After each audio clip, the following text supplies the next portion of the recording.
Ho investito qualcosa quella notte. Pensavo fosse un cane. Ma quando sono sceso dall'auto, mi stava sorridendo. Era l'una passata quando stavo rientrando a casa da un turno massacrante. Pioveva a dirotto e la strada statale era deserta, immersa in un buio quasi liquido. Le luci dei fari tagliavano l'oscurità, quando all'improvviso qualcosa attraversò la carreggiata. Un botto fortissimo. Ho inchiodato. Il cuore in gola. Cazzo, un cane? Ho sussurrato. Ho preso la torcia dal cruscotto e sono sceso. Il rumore della pioggia copriva ogni altro suono. Il corpo era lì, accasciato sull'asfalto. Sembrava un cane randagio, ma qualcosa non tornava. Le zampe erano troppo lunghe. Il pelo, irregolare. E poi, ha alzato la testa. Mi fissava. Aveva occhi umani. E stava sorridendo. Sono indietreggiato. Va tutto bene, ho azzardato, come un idiota. La creatura si è alzata lentamente, articolando le gambe come se non sapesse usarle. Aveva una forma quasi umana, ma il viso era un ibrido contorto. Denti troppi, pelle strappata, occhi che sembravano implorare e deridere allo stesso tempo. Ha parlato. Con la mia voce. Mi hai svegliato. Sono corso in macchina, ma quando ho provato ad accendere il motore, niente. Morta.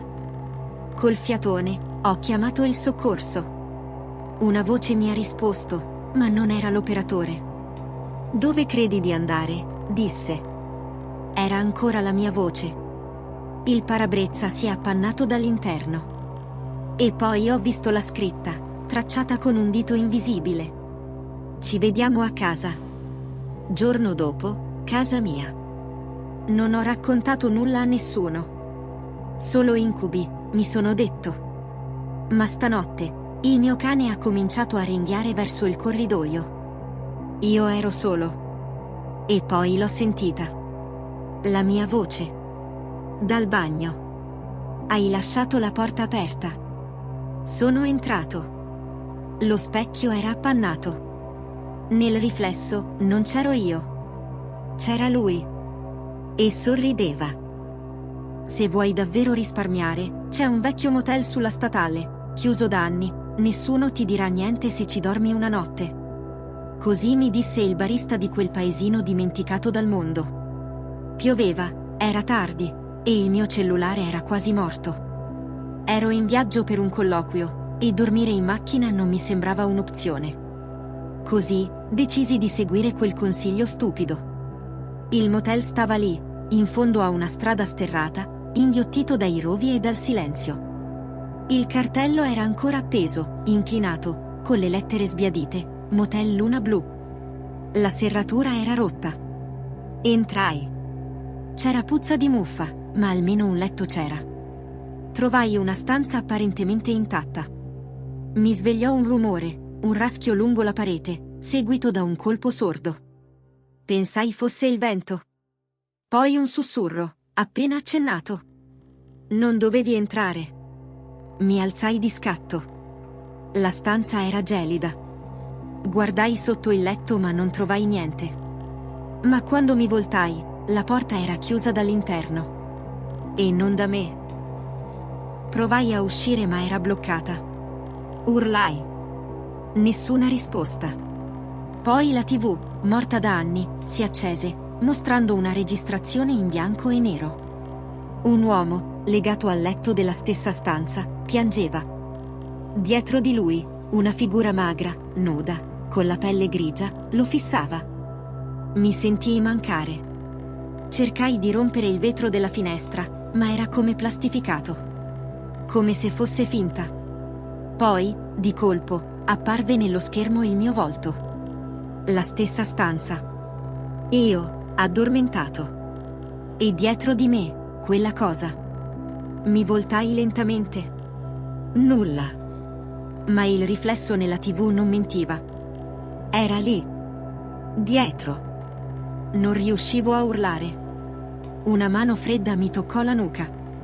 Tutto divenne buio. Mi risvegliai il giorno dopo. O almeno, pensavo fosse giorno. La stanza era identica, ma qualcosa era cambiato. Quando provai ad aprire la porta, ci riuscii. Ma fuori non c'era la campagna. C'era un corridoio infinito, con porte numerate. Tutte chiuse. Tutte uguali alla mia. E poi capii. Nessuno mi aveva trovato. Nessuno mi avrebbe mai trovato. Ero diventato parte del motel. Come tutti quelli prima di me. Quando Luca ha cliccato su quel profilo TikTok, ha riso. 10 minuti dopo, sua sorella è scomparsa. Un'ora dopo, era il turno dei suoi genitori. Luca aveva 14 anni, un'età in cui il confine tra realtà e leggenda è ancora sfumato. Passava ore su TikTok, cercando contenuti macabri e sfide da brivido da fare con gli amici. Una sera, mentre era solo in camera, si imbatté in un video inquietante. Un clown dai tratti sbavati, col viso coperto da una maschera cucita, stava immobile davanti a un lago torbido. Il nome dell'account era fantonio.clown. La descrizione diceva solo: chi mi guarda, mi sveglia. Pensò fosse una trovata per fare visualizzazioni.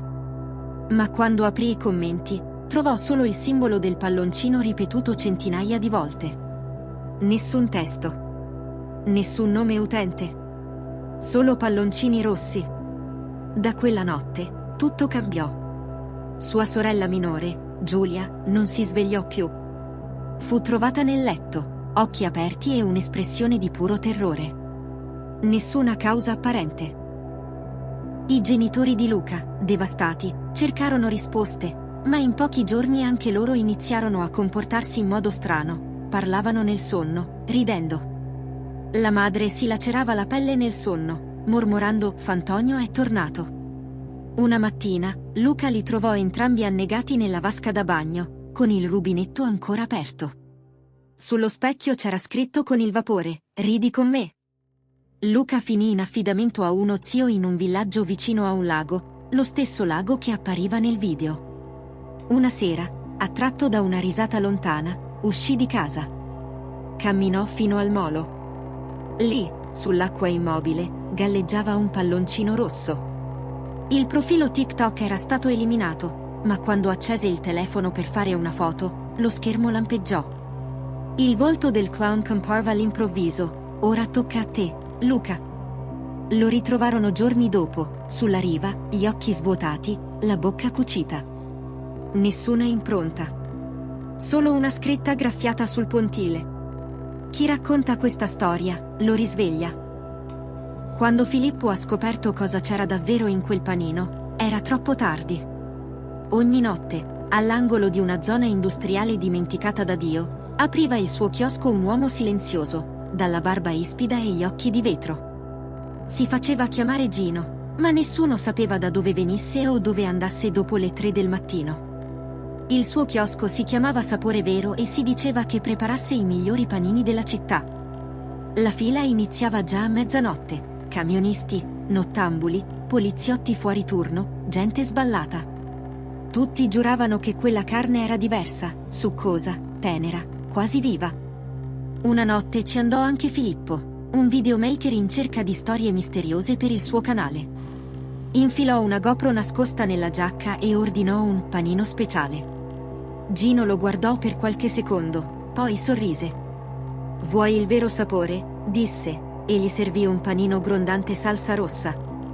Il sapore era indescrivibile, quasi erotico. Filippo tornò le sere successive, ogni volta più affamato, più dipendente. Ma iniziò anche a sentire cose.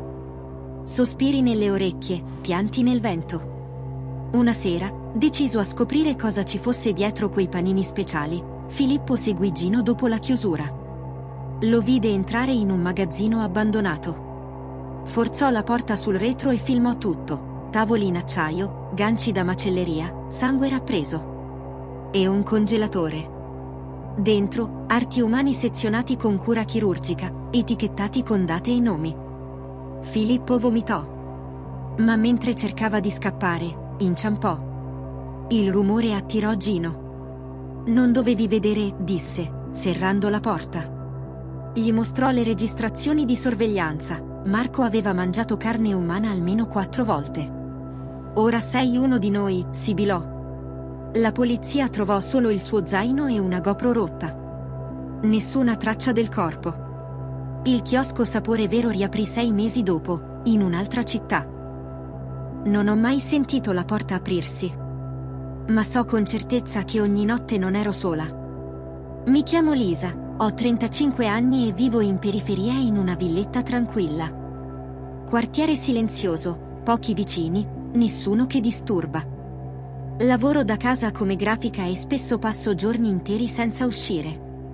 Una vita normale, fino a quando tutto ha cominciato a cambiare. Ogni mattina trovavo piccoli dettagli strani. Una sedia spostata, una tazza sporca che non ricordavo di aver usato, la porta del bagno chiusa, anche se la lascio sempre aperta. Ho pensato che fosse stress, solitudine o insonnia.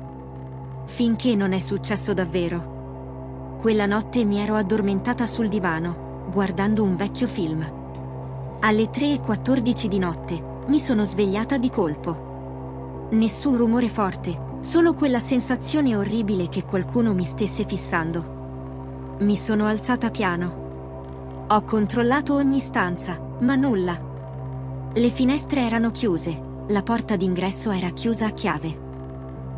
Ma appena tornata in salotto, ho notato qualcosa che mi ha fatto gelare il sangue. Il telecomando non era più sul tavolo, ma accanto al cuscino dove avevo dormito. Il cuore mi batteva fortissimo.